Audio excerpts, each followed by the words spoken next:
दोस्तों मैं medical shop चलाता हूँ, तो मेरे पास जब भी कोई दोस्त या कोई रिलेटिव बैठता है तो अक्सर हमारी बातचीत हेल्थ पर आनी शुरू हो जाती है। और किसी को कोई परेशानी होती है तो उस पर चर्चा भी शुरू हो जाती है।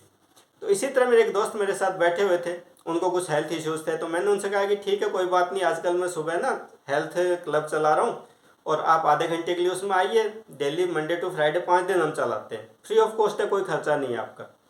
उन्होंने कहा यार दोस्त वो सब तो ठीक है लेकिन मेरे पास टाइम नहीं है।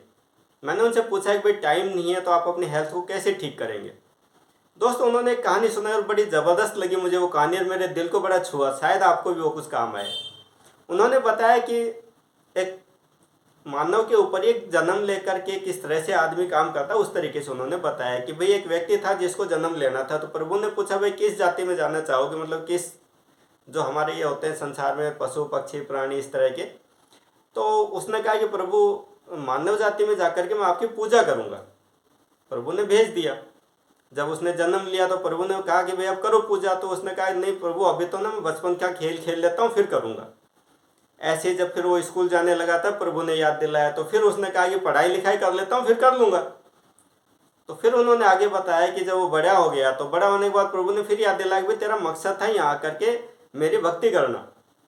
तो उसने कहा कि प्रभु अभी तो फुर्सत नहीं है, अभी ब्याह शादी कर लूँ उसके बाद देख लेंगे, अभी तो घर वाले पीछे पड़े हुए, नौकरी वोकरी लग गई तो अब ये जॉब का भी है काम, फिर शादी भी करनी है। प्रभु उनका ठीक है और इंतज़ार कर लेते, और ऐसे करते करते उनके बच्चे भी हो जाते हैं और फिर वो प्रोसेस चलता रहता है। तो उन्होंने एक लास्ट जो निष्कर्ष मुझे निकाल के दिया कि आदमी आया था और चला गया लेकिन उसने वो काम पूरा नहीं किया। तो उसको उन्होंने अपनी हेल्थ से जोड़ करके जो मुझे बताया, मैं आपको बताना जो चाह रहा हूँ, उन्होंने कहा भाई सुबह से शाम हो जाती है, फुर्सत बिल्कुल नहीं है, मुझे पता है कि मुझे तकलीफ़ है और मुझे मदद भी मिल सकती है, मुझे अपने ऊपर काम करना चाहिए लेकिन मैं नहीं कर पा रहा। मेन वजह मेरे पास टाइम नहीं है। अब मेरा आपसे सवाल है दोस्तों कि कब तक हम ये बहाने बनाते रहेंगे।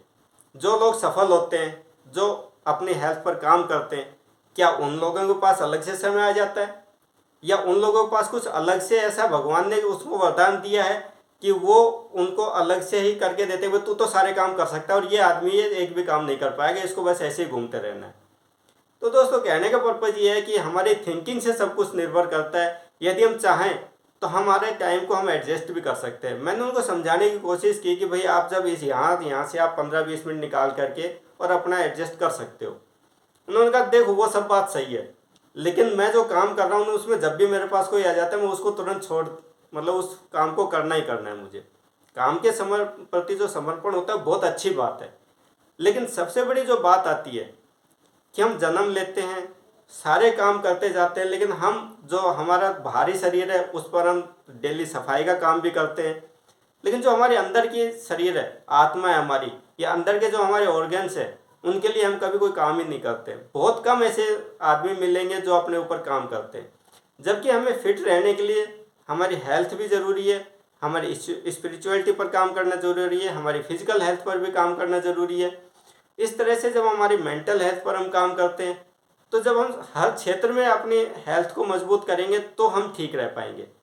जब हम बहाने बनाना शुरू कर देते हैं तो वो बहाने हमारे बन तो जाते हैं लेकिन हम अपने आप को ठीक नहीं रख पाते। आदमी बातचीत करता है तो कहता है कि अरे यार मेरी इतनी तकलीफ़ें हो रही हैं, ये हो रहा है वो हो रहा है। जब आप उसको समाधान सुझाते हो ना, एक ही जवाब आता है मेरे पास टाइम नहीं है। गोलियां खा लेगा, डॉक्टर के पास चला जाएगा। मेरा आपसे एक सवाल है दोस्तों कि आप यदि डेली आधा घंटा नहीं निकाल रहे हो अपनी हेल्थ के लिए, तो आप एक निश्चित माने कि जिस दिन आप बीमार पड़ते हैं उस दिन आप कितनी देर तक हॉस्पिटल में भर्ती रहते हैं, कितनी देर आप डॉक्टर की लाइन में लगते हैं, कितनी जांचें करवाते हैं और उस सब में कितना पैसा खर्च हो जाता है। क्या आपने कभी सोचा है कि वो एक बार बीमार होना आपका पूरा साल भर का जो डेली आप मेहनत करके फिट रह सकते थे, अब आप केमिकल भी खाएंगे, दवाइयाँ खाएंगे, डॉक्टरों के चक्कर अलग लगा रहे हैं, आपका माइंडली भी स्ट्रेस बढ़ रहा है, परिवार आपका परेशान है। तो ये सब चीज़ें हम सिर्फ अपने एक माइंड सेट में चेंज करके अपना थोड़ा सा टाइम एडजस्ट करके और फिर हम एडजस्ट कर सकते हैं, लेकिन हम करते नहीं हैं क्योंकि हमें बहाने बनाने की आदत पड़ गई है। जब हम बहाने बना करके पीछा छुड़ा सकते हैं तो हम करें क्यों। सोचना ज़रूर दोस्तों इस बात पर कि हम अपने ऊपर काम करें या नहीं करें, या इसी तरह बहाने बनाते बनाते हम अपना टाइम पूरा करके चले जाएं। फैसला आपके हाथ में। आप चाहें तो इस ज़िंदगी को बहुत ऊंचे लेवल पर भी ले जा सकते हैं, अपनी हेल्थ को बहुत अच्छे से भी रख सकते हैं। देखो जो आया उसको जाना तो तय है, लेकिन एक तो रोते रोते जाएं और एक जीते जागते हंसते खेलते मुस्कुराते हुए जाएं, फ़र्क तो पड़ता है। आप करके देखें, सोच के देखें, और यदि आपको मेरी इस बात में कुछ भी सच्चाई नज़र आती है और आपको लगता हो कि ये बात सही है और आपको इसके ऊपर और कोई गाइडेंस चाहिए हो तो मेरा व्हाट्सएप नंबर नीचे दिया गया है, आप मुझसे संपर्क कर सकते हैं। Thank you.